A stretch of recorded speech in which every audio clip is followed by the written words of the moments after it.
మంత్రి గారు ఏర్పాటు చేస్తే ఉన్నాం.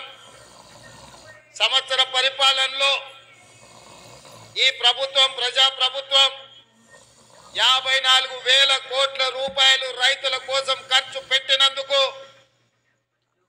తెలంగాణ రాష్ట్ర 4 కోట్ల రైతాంగానికి మీ ఆశీర్వాదంతో ఈ రోజు రాష్ట్రానికి నాయకత్వం వహించిన నా తరఫున మొత్తం రైతాంగానికి సందేశం పంపించడానికి విచ్చేసి ఈ పండుగ ఇక్కడే కాదు తెలంగాణలో ఉన్న రైతు వేదికల దగ్గర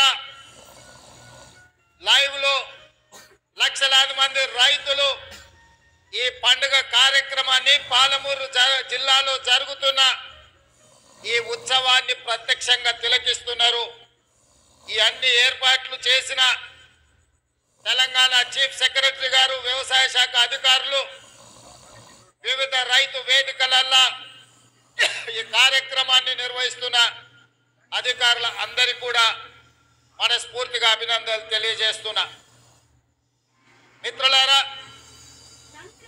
నవంబర్ 30, 2023కు ఈ దేశ రాజకీయాలలోనే ఒక గొప్ప ప్రాధాన్యత ఉన్నది. ఈ సందర్భంగా తెలంగాణ 4 కోట్ల ప్రజలకు నేను గుర్తు చేయదలుచుకున్నా. పోయిన సంవత్సరం నవంబరు 30 తారీఖు 2023 నాడు ఈ రాష్ట్రంలో ఉన్న దాదాపుగా 35,000 పోలింగ్ బూతులలో లక్షలాది మంది బారులు తీరి చీమల దండై దొరల గడీలను కుప్పగూల్చి ప్రజా ప్రభుత్వాన్ని తేవడానికి పోలింగ్ బూతుల్లో 92 లక్షల ఓట్లు కాంగ్రెస్ పార్టీకి, సోనియమ్మ నాయకత్వానికి అండగా నిలబడి ఇవాళకి సరిగ్గా సంవత్సరం పూర్తి చేసుకున్నాం.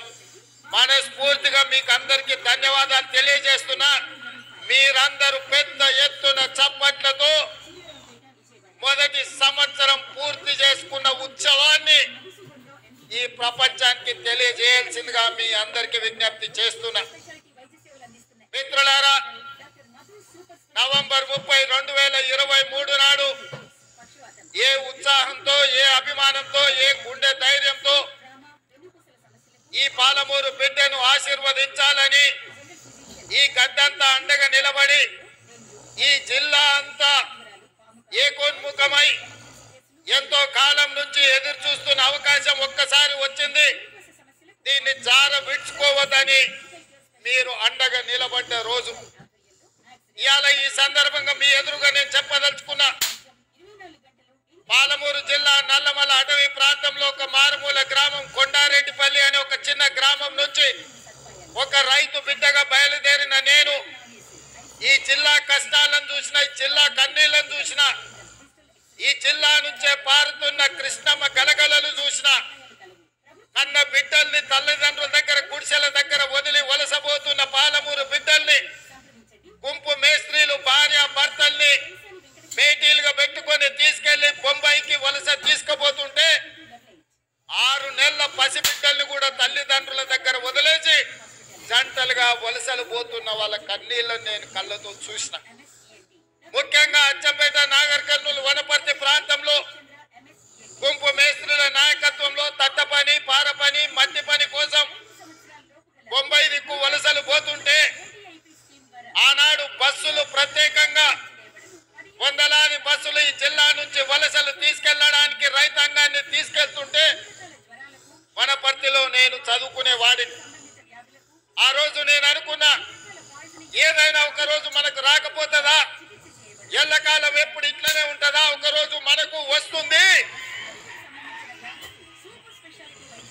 ఆనాడు నేను నాకు అవకాశం వస్తుంది అనుకోలేదు. మన పాలమూరు బిడ్డకు ఒక రోజు అవకాశం వస్తుంది. ఆ అవకాశాన్ని అందిపుచ్చుకొని ఈ జిల్లా వలసలను నిలువరించి ఈ జిల్లా బిడ్డల్ని సొంత ఊర్లో సొంత వ్యవసాయం, సొంత కుటుంబానికి దగ్గరగా ఉండి ఈ జిల్లాను ఆదుకోకపోతారా అని నేను ఎదురు చూసిన.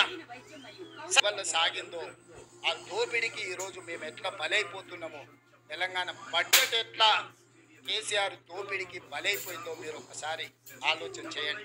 ఇవాళ అక్కడ నిరసన తెలిపిన రైతులు లాఠీ చార్జ్ గురించి మాట్లాడుతున్నారు.